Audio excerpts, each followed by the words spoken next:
আজ আপনাদের শোনাবো কিভাবে একজন 50 বছর বয়সী মহিলা যার আগে হার্টের অপারেশন হয়েছিল তাদের আমরা ক্রেনিওটমি করলাম। এই 50 বছর বয়সী মহিলা আমার কাছে আসেন মাথায় অসহ্য যন্ত্রণা নিয়ে এবং সাথে বমি হচ্ছিল ওনার। যখন উনি এমার্জেন্সিতে আসেন তখন ওনার কোনো চেতনা নেই, ওনাকে ইন্টুবেট করতে হয়, মানে উনি নিজে শ্বাস নিতে পারছিলেন না, ওনাকে ভেন্টিলেটরে দিতে হয়। আমি হিস্ট্রি নিয়ে জানতে পারি যে ওনার হার্টের অপারেশন হয়েছিল, ভালভের অপারেশন, যার জন্য ওনার রক্ত পাতলা করার একটা ওষুধ চলছিল এবং এই ওষুধের একটা সাইড এফেক্ট থাকে যে শরীরের বিভিন্ন জায়গা থেকে কিন্তু রক্তক্ষরণ হতে পারে। তো এইটা মাথায় রেখেই আমরা একটা সিটি স্ক্যান করাই এবং সিটি স্ক্যান করে দেখতে পারি যে মাথার ডান দিকে ওনার বেশ ভালো পরিমাণ রক্তক্ষরণ হয়েছে, যার জন্য ওনার কোনো চেতনা নেই, উনি ভেন্টিলেটরে রয়েছে। এমতো অবস্থায় সঙ্গে সঙ্গে অপারেশনের একটা ঝুঁকি থেকে যায়, কারণ ওনার রক্ত পাতলা করার যে ওষুধটা চলছিল তার একটা দীর্ঘমেয়াদী এফেক্ট থাকে। সেটাকে যদি আমরা না কাটিয়ে অপারেশন করি তাহলে একটা রিব্লিডিং বা পুনরায় রক্তক্ষরণের একটা চান্স থাকে। এই সম্পূর্ণ ব্যাপারটাই কিন্তু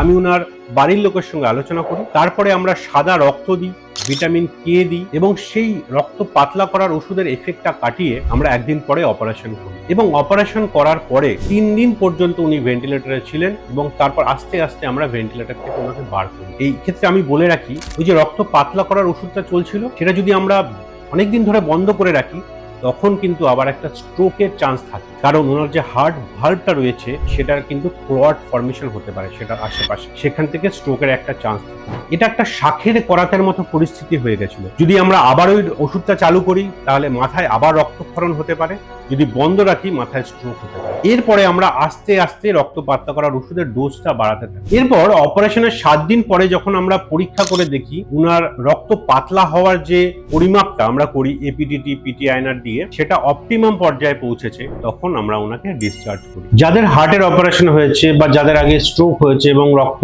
পাতলা করার ওষুধ চলছে তাদের কিন্তু একটা ঝুঁকি থেকে যায় মাথায় রক্তক্ষরণ হওয়ার। সুতরাং এইরকম যদি আপনার কোনো পরিচিত পেশেন্ট থাকে যাদের এই রক্ত পাতলা করার ওষুধ চলছে, সজাগ থাকুন, সতর্ক থাকুন এবং যদি এরকম কোনো সমস্যা হয় অবশ্যই যোগাযোগ করুন।